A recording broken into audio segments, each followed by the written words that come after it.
Hola, ¿cómo están? Muy buena tarde tengan el día de hoy. Tenemos la dicha de compartir un día más destinado a la literatura.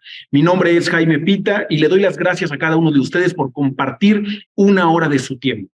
Gracias, por supuesto, a las personas que hacen posible la conexión del día de hoy y, por supuesto, a nuestro invitado, que debo decirles, y tengo que decir y compartir con ustedes, que tuvimos la fortuna de conocernos aquí en el Centro Cultural Mexiquense Bicentenario, pero tengo que decir también que el mundo de las letras pareciera ser que es algo inmenso, pero todo está conectado, como Légamo. Pero todo está conectado porque justamente una escritora muy querida que el día de hoy también se ve reflejada en esta gran obra, que es Lola Ancira, fue quien logró unir estas raíces y poder conectarnos con el gran personaje que el día de hoy tenemos en esta tarde, que es Miguel Lupián. Miguel, muchísimas gracias y bienvenido, por favor. ¿Cómo estás? Hola, ¿qué tal? Pues muchísimas gracias, Jaime, por hacer posible esta plática sobre Légamo, ¿no? También a todos los involucrados, a la biblioteca del Centro Cultural Mexiquense, a Eduardo, por dejarme platicar, contarles un poquito de mi obra y pues estoy muy contento y agradecido porque este tipo de espacios son importantísimos para las literaturas alternativas de nuestro país. Entonces, pues aquí estoy. Miguel, tengo que decir que la verdad es que te empiezo a conocer un poco más desde la distancia, pero tengo que decir que tienes una estrella muy bonita, y lo tengo que decir así, porque en redes sociales te voy siguiendo, y también tuve la gran fortuna de presentar un libro en Ecatepec, en una universidad, y me encontré a una escritora que también conoces tú, que es Evelyn Moreno, y justamente platicábamos sin querer cómo estas ramas nos van uniendo y conocí que justamente eres un gran amante de los gatos, de los felinos, que eres un gran crítico de cines, un gran crítico social, un gran crítico literario. Y la verdad es que leer y seguirte en las redes, sin querer, nos estás mostrando un poquito más de literatura, de cine. No sé si eres promotor de todo este mundo y es algo que me gusta mucho, pero la parte en la que yo te conocí fue justamente dando talleres.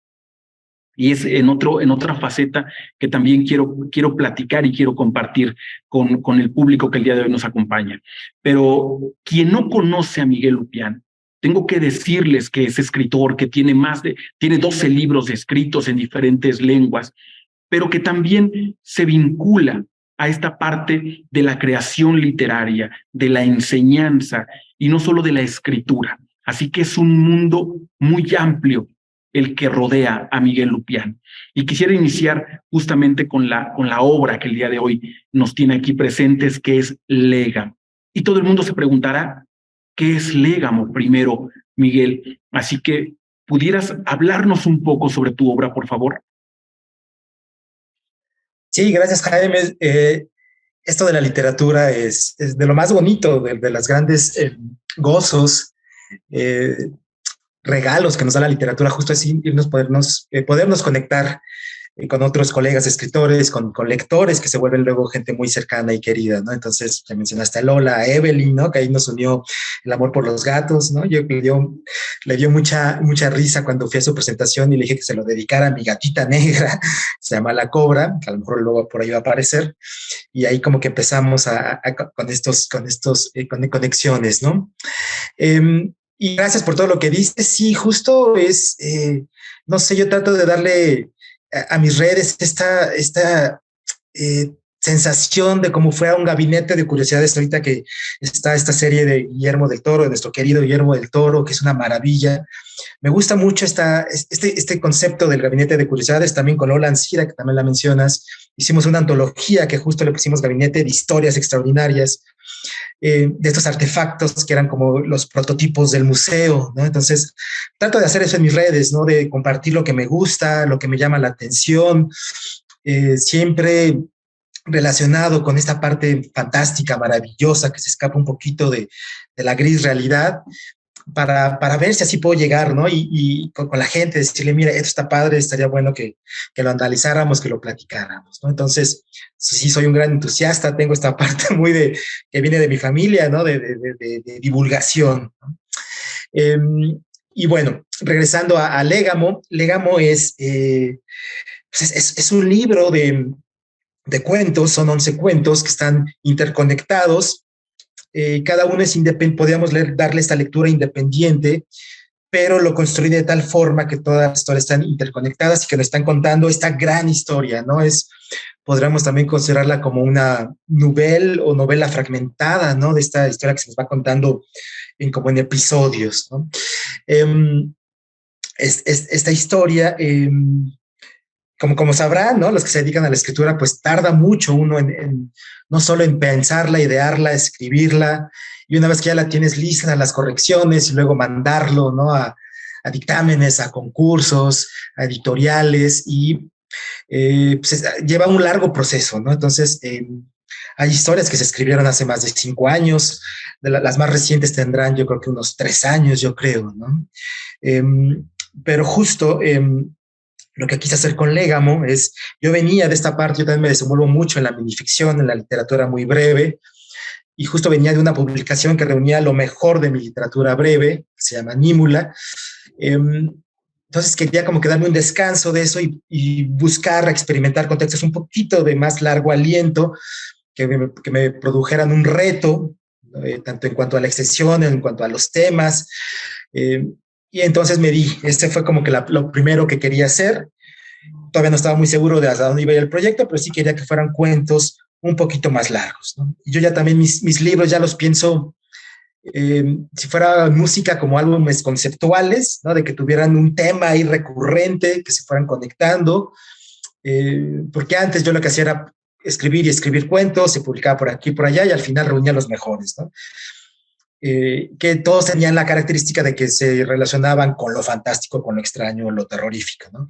Pero cada vez pienso más estos proyectos como un todo, y pues a veces cuesta mucho trabajo, ¿no? Pero bueno, así inició esto de Légamo, que Légamo es, como bien dices, es una palabra que me gustó mucho por su dualidad, su textura, es como lodo, ¿no? Entonces, por ahí encontré una definición de lo que la fantástico se asemeja como a las arenas movedizas, que no es ni sólido ni líquido, sino es un terreno inestable. Entonces me gustó mucho esa definición, y encontré en el lodo que me podría ayudar a representar, a hacer una metáfora de lo que quería, ¿no? Entonces, a partir del lodo, del légamo, del cieno, de la cirria, del tarquín, son sinónimos que utilizo para nombrar algunos personajes a lo largo de este libro, ¿no? Que justo se mueven en este terreno, en este lodazal de entre lo real y lo irreal.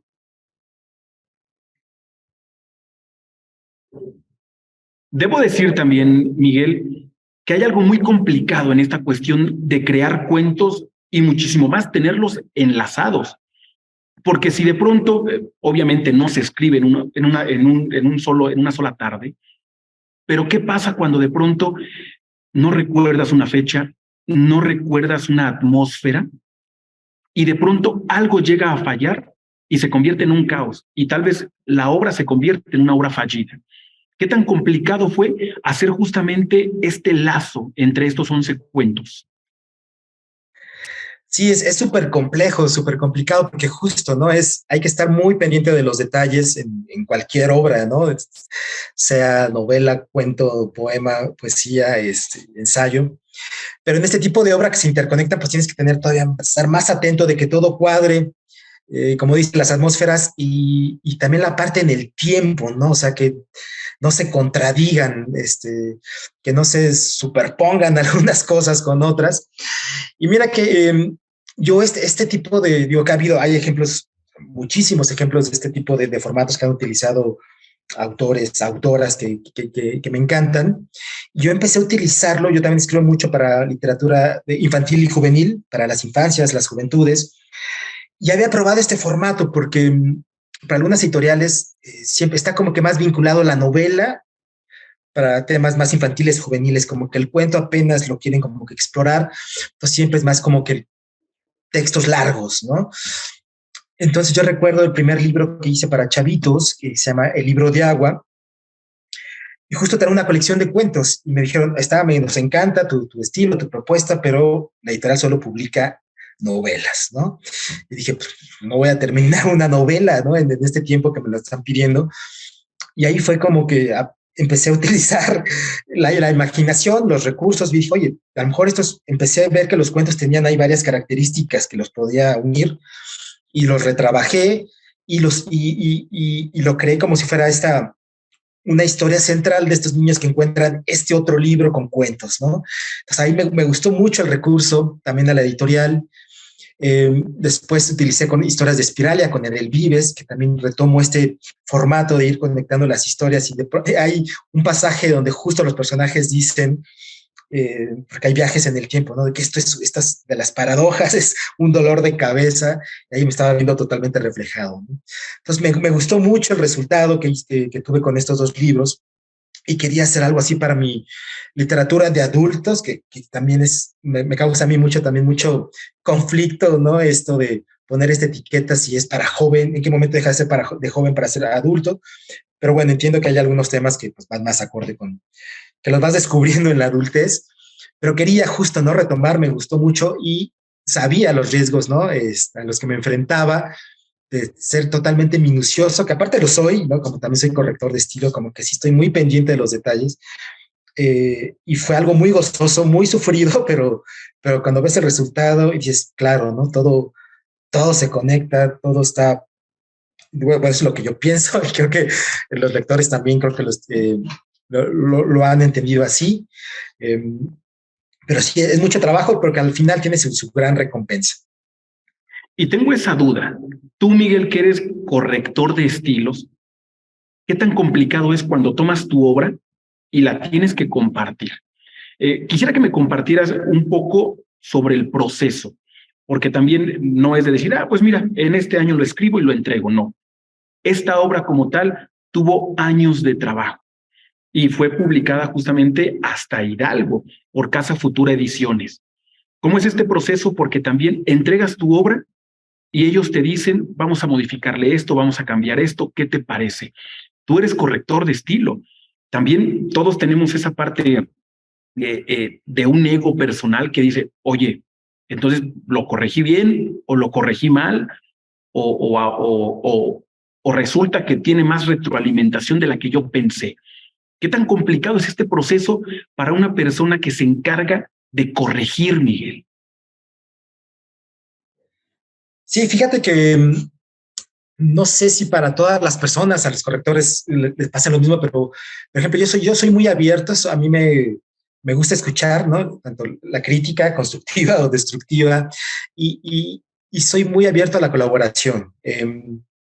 A pesar, como dices, hago corrección, también soy muy consciente de que los correctores en nuestra propia obra no vemos esos detalles que podemos ver en textos ajenos, ¿no? Porque ya estamos como que nos conocemos, obviamente, y damos por hecho varias cosas, ¿no? Que a lo mejor para nosotros tenían sentido sin necesidad de explicarlas demás, o cierta sintaxis, ¿no? Decimos pues, que es muy mía y no te das cuenta que está mal, ¿no? Porque tú lo ves muy normal en tu vida cotidiana, ¿no? Entonces yo estoy muy abierto a que, y es como que de mis consejos, ¿no? Aunque seas ya un corrector o escritor de muchos años, siempre dáselo a alguien más, ¿no? A que le eche el ojo a un corrector de estilo porque va a encontrar cositas que tú no estás viendo.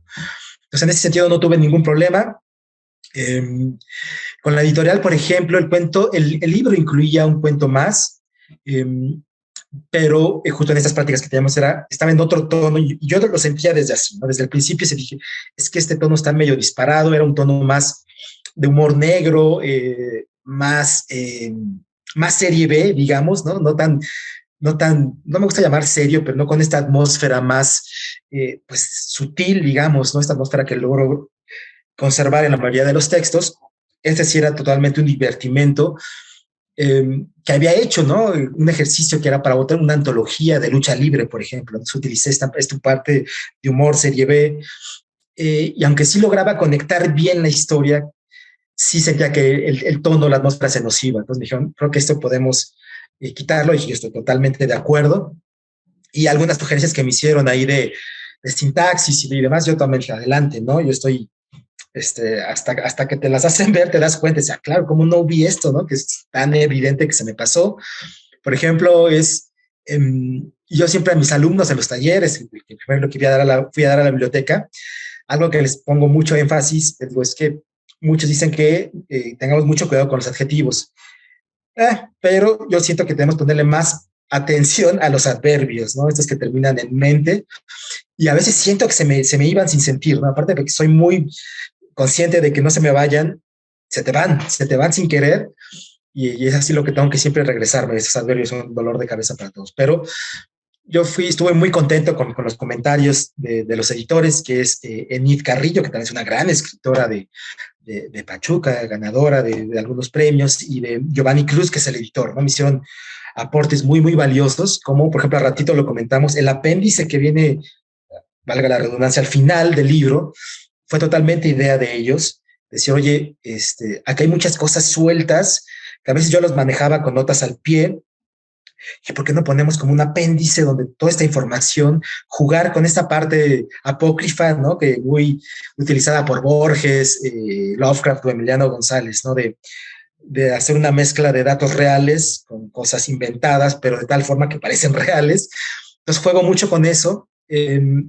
Hagamos un apéndice y al ratito los muestro, porque a lo mejor en la versión digital que te mandé, Jaime, no se logra eh, distinguir en su plenitud, pero es desplegable. Esta parte tú la abres y tiene este formato como nota periodística, página de internet, una tarjeta de biblioteca, ¿no? Entonces, o una tesis. Entonces, estoy muy abierto también a la colaboración. Yo siento que enriquece esto el proceso creativo, y también, por ejemplo, en la portada también me encanta darle libertad al artista que va a hacer la portada, en este caso que fue Carmen Lop, que es una ilustradora increíble que yo admiro desde hace años, y que me dieron la oportunidad de elegir. Me dijeron, ¿a quién sugieres? Dije, no, pues Carmen, ya aceptó afortunadamente, y no le di ninguna línea. A mí me encanta que ellos y ellas lleguen a estos resultados, y yo sí quedé maravillado. Dos cosas importantísimas que miré aquí. Uno, cuando yo miré el apéndice, yo creí que era trabajo de Carmen Lop, porque era un trabajo tan hermoso que creí que era hasta parte de una ilustración. Justamente creí que era un trabajo en conjunto, pero la verdad es que qué flexibilidad la tuya para decir, vamos a agregarlo, porque créeme, y estoy seguro que desde el día uno, de las cosas más hermosas que has recibido de tu obra es el apéndice, el cómo se trabajó. Y la otra es que a muchos escritores, cuando dicen, oye, ¿qué tal el trabajo con la ilustradora o con el ilustrador? Y la mayoría dice, no lo conozco. Hizo el trabajo, pero no nos conocemos. Y contigo fue completamente diferente. Fue un trabajo muy cercano, porque hasta te pidieron recomendaciones de quién te gustaría. Creo que esa parte es muy hermosa, porque sí me he encontrado muchísimo que el trabajo del ilustrador y del escritor en ocasiones es muy paralelo, y hasta el día final es cuando logran conocer cómo fue el trabajo de la portada, de la ilustración dentro del texto. Contigo no fue así. Y me imagino que eso se vuelve como que algo muy gratificante, ¿o no, Miguel? Sí, mira, que es otra de las virtudes de la publicación, de la edición independiente de estas editoriales que no tienen este alcance de los monstruos, ¿no? Editoriales, que hay esta cercanía, esta comunicación es muy directa, ¿no? Enid y Giovanni fueron mis alumnos en uno de mis talleres. De hecho, me confiesan que a partir de ese taller ya traía la idea de formar su editorial, y vieron que los géneros arrastran mucha gente, muchos lectores, ¿no? Hay mucha gente entusiasta de estos géneros. Somos muy buen público, la verdad, ¿no? Consumimos todo lo que sea de género, ya sea malo, regular o bueno. Nos encanta apoyar siempre, ¿no? Entonces, ahí se fue como que me confiesan que fue la gota que derramó el vaso para decir, ok, animemos a sacar esta editorial enfocada a estos géneros alternos, ¿no? Que juegan con lo especulativo, con la fantasía, lo fantástico y el terror. Entonces, sí, esta plática, ¿no? Por ejemplo, tengo la experiencia contraria, por ejemplo, con historias de Spiralia, que es de Vives, que son de estos monstruos editoriales en el buen sentido, ¿no? De la palabra monstruo. donde yo también cuando presento ese libro, llego también con una, ay, me gustaría que lo ilustrara este ilustrador, esta artista, ¿no? Me dijeron, primera regla es, a menos que tú seas el ilustrador, no se hace, ¿no? No, tú llegas y la editorial ya tiene su abanico, ¿no? Su portafolio de ilustradores y el editor va a decir, para esta obra me conviene este ilustrador que tiene este estilo, que se puede adaptar y ya ven hay otras cosas en juego, ¿no? En cuestiones editoriales. Pero ahí tuve la fortuna, y lo digo así con todo el sentido amplio de la palabra, que la ilustradora que asignaron a ese libro de historias de Espiral la conocía también y teníamos este vínculo, nos conocíamos tal cual, conocía mis intereses, conocía a mis gatas, ¿no? Por ejemplo, porque en ese libro mi gata, la cobra es la principal, ¿no? Es la que está contando las historias. Entonces le dio este toque al libro que también me encantó, ¿no? Entonces, a pesar de que yo no supe al final quién iba a ser, cuando me dicen quién es y el resultado también fue increíble. En este caso con Carmen, me encantó, ¿no? Que me pudieran tomar la palabra y de que ella aceptara, ¿no? Y hizo un trabajo increíble, como te digo, a mí no me gusta dar línea, me gusta ver tú qué entendiste, ¿no? Ya si me piden que les explique algo en específico, pues adelante, ¿no? Pero si no, es así como la lectura, ¿no? Me parece que una vez que el libro está en manos del lector, el lector ya es lo que él crea, es lo que es la historia, ¿no? No tiene que recurrir al escritor, oye, ¿qué quisiste decir así? No, pues lo que tú creas, lo que tú entendiste es eso, ¿no? Y nada más quiero como mostrar el apéndice que se despliega, ¿no? Y ya pueden tener acceso a toda esta parte.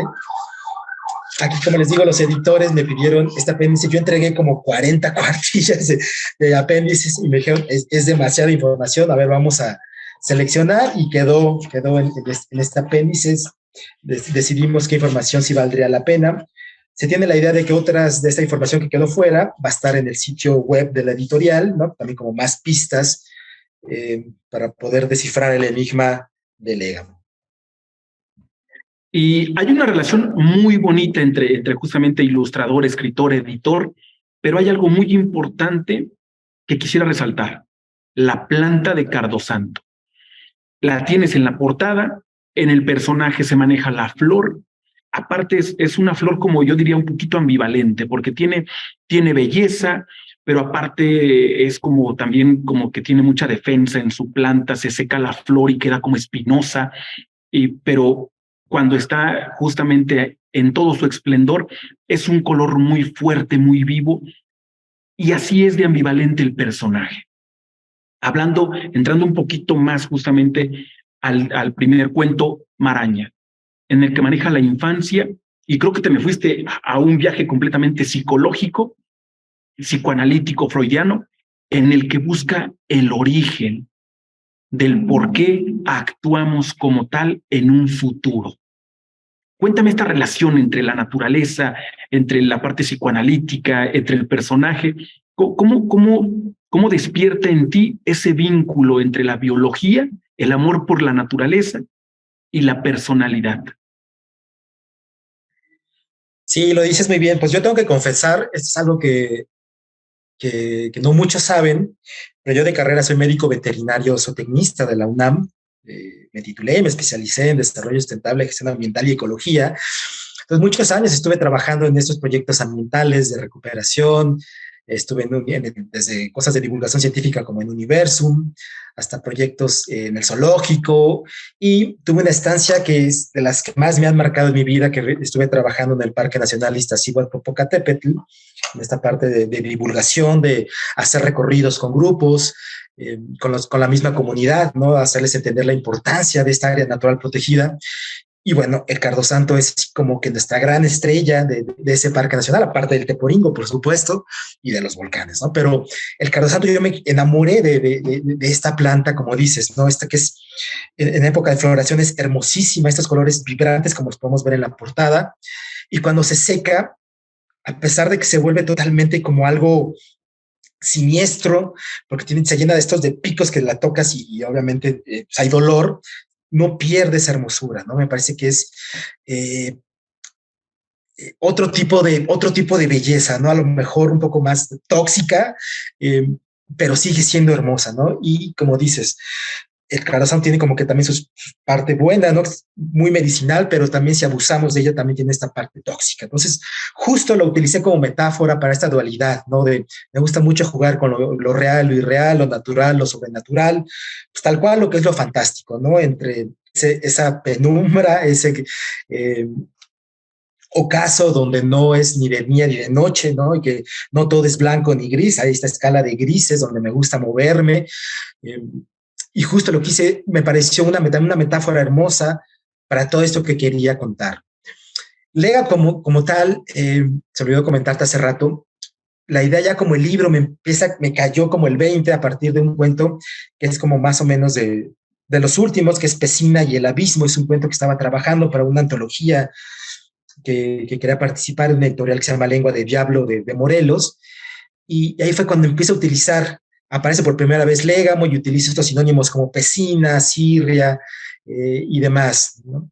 Entonces ahí me doy cuenta de que es que justo aquí hay como un universo del que puedo estar abrevando, puedo expandirlo y empiezo ya las siguientes historias a tratar de que pudieran entrar en este universo donde está este extraño personaje en una ciudad de México eh, especulativa, medio irreal, donde existe este personaje que está haciendo de las suyas a nivel político, social, arquitectónico. Eh, el primer cuento fue fundamental, ¿no? Es a partir de que me doy cuenta que quiero contar la historia de este mundo, de este personaje. Bueno, ok, tengo que irme a los orígenes. ¿Quién es este personaje? Porque en este cuento de Pesina solo está como de pasadita y en los demás cuentos ahí como que se menciona de forma velada. Dije, pero yo quiero investigar quién es este personaje y tuve que hacer ahí una exploración de mi propia infancia. Yo obviamente transformarla, expandirla, dramatizarla, llevarla al extremo para tratar de encontrar ese Légamo que había dentro de mí y para poder contar esta historia, ¿no? Entonces era bien importante que este cuento fuera el primero para que nos diéramos un poquito cuenta, ¿no? Y después ya se va más o menos en orden cronológico, cómo va evolucionando este personaje desde que es niño hasta un futuro muy cercano. Y hay algo muy hermoso que tengo que decirlo, que lo he empezado a notar y me doy cuenta que es algo muy padre. Son las referencias que existen de otros autores. Y me he encontrado, hablabas de Guillermo del Toro, me he encontrado hasta frases de Guillermo del Toro en algunos libros, pero es algo nuevo, pero es algo que me gusta mucho porque sin querer creo yo que se está divulgando los gustos literarios, los gustos cinematográficos del autor. Y aquí lo miré también, Miguel. Y es algo que me gustó mucho y lo decía yo. En mi caso, que empiezo a conocer tu trabajo un poco más, me doy cuenta que en redes sociales es lo mismo. Recuerdo mucho que decías que había una serie que ibas a mirar y dijiste, me di cuenta que existe un libro y al siguiente día publicas en tu mano el libro y dices, aquí está, lo voy a leer y después voy a ver la película y después les cuento cómo está. Y me doy cuenta que en el libro haces lo mismo. Trabajas con otros autores y nos das la oportunidad de decir, chin, no conozco a ese autor, pero voy a buscarlo. Creo que también te vuelves un divulgador de información, de libros, de autores, y esa parte me encanta. ¿Lo haces a propósito, Miguel? ¿O cómo fue corriendo esta idea? Sí, fíjate, yo siempre lo digo como una especie de broma, pero no tanto, que somos como el meme este, ¿no? ¿Has escuchado hablar de nuestro señor Lovecraft? Creo que los que escribimos este tipo de literatura, aparte de preocuparnos por cada vez escribir mejor y de que quitar este velo que hay de la literatura seria, de que esta literatura no aporta nada, me parece que tiene gran contenido literario donde podemos hacer buenas observaciones, crítica, política, social y personal, evidentemente. Aparte de eso, tenemos siempre que estar recomendando, ¿no? Yo siempre ando, es que tienes que leer a Amparo Dávila, tienes que leer a Inés Arredondo, a Guadalupe Dueñas, a Adela Fernández, Francisco Tario, Emiliano González, ¿no? Siempre tenemos, o sea, es que no te gusta esa literatura porque no has leído a todos esos autores que tenemos que poco a poco han ido como que ganándose la atención de las librerías de los lectores, ¿no? Entonces, me siento que todos los escritores que nos dedicamos a esto tenemos esta parte de divulgador. Entonces yo trato de hacerlo, también siguiendo el ejemplo de estos autores que ya mencionamos, que también hacen eso, nos comparten parte de su mundo. Lo que sí busco es de que, aunque no entiendas la referencia, no hayas leído al autor o visto la película, o tal vez la pintura, que también soy mucho de utilizar ese tipo de influencias, que se entienda por sí solo el cuento y te queda ahí como que la tarea de ir a buscarlo, ¿no? Y ahorita con toda la tecnología de la virtualidad es muy fácil, le pongo en pausa a mi lectura, me meto a Google, digo, mira, sí existe esta pintura o es este libro, esta serie.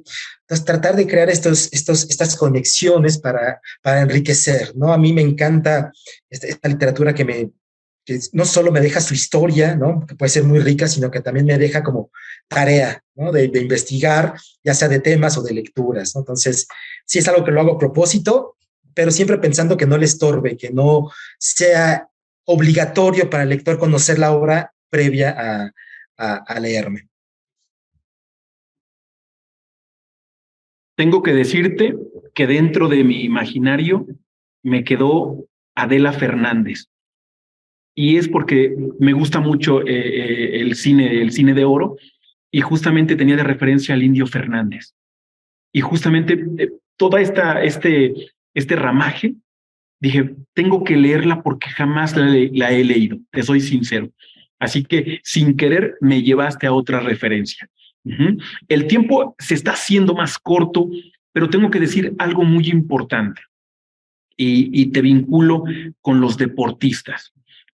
A mí me gusta mucho el ciclismo de montaña, y recuerdo mucho cuando voy manejando y encuentro un pelotón completo y dices buenos días y todo el mundo te grita buenos días. O una vez iba yo jalando a mi hijo en la ciclopista con la avalancha, y mi hijo y yo gritábamos buenos días y todo el mundo nos gritaba buenos días, y yo con mi lazo jalando. Esa sensación que yo tengo es la que yo sentí cuando tú diste un taller de creación literaria de terror a niños de secundaria. Todo el mundo pensaría que es a nivel preparatoria, a nivel universitario, y te lo voy a compartir aquí, Miguel.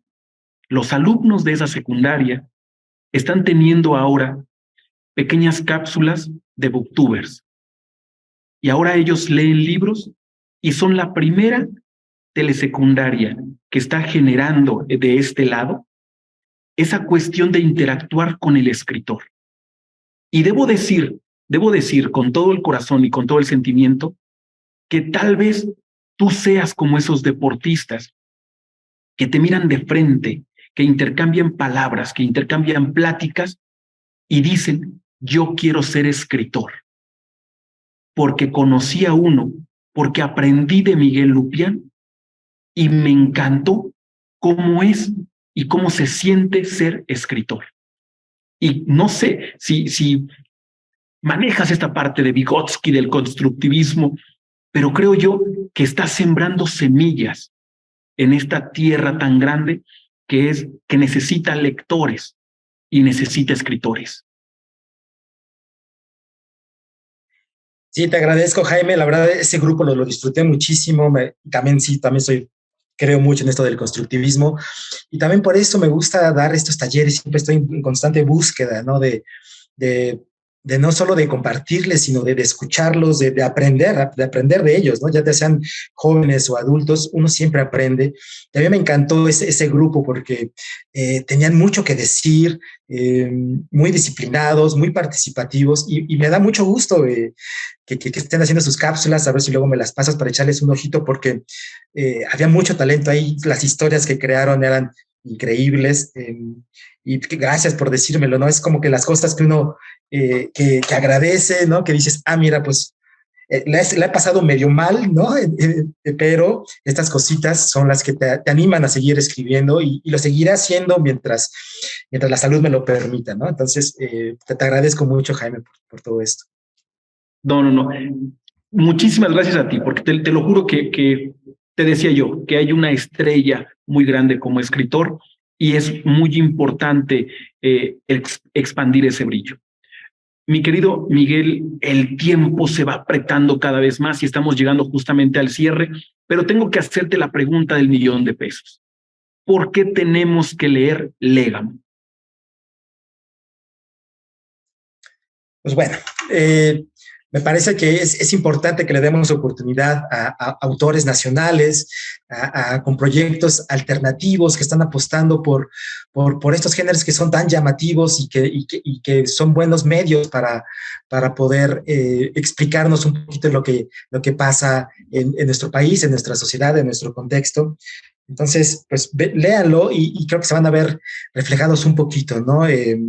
Denle oportunidad a los autores de su comunidad, sobre todo, ¿no? Si están en algún estado también, busquen a los autores que están escribiendo ahí y denles una oportunidad y van a ver que van a hacer esta conexión inmediata y van a entender que la literatura va más allá, ¿no? Que está muy cercana a nosotros.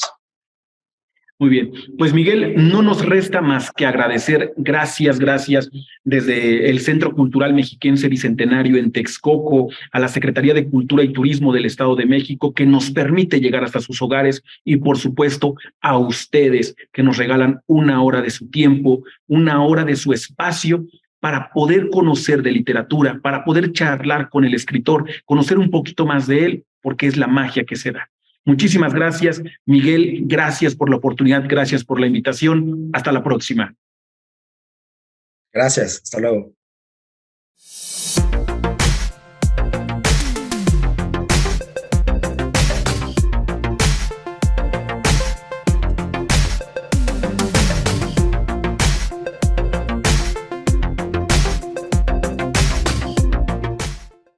Edomex. Decisiones firmes, resultados fuertes.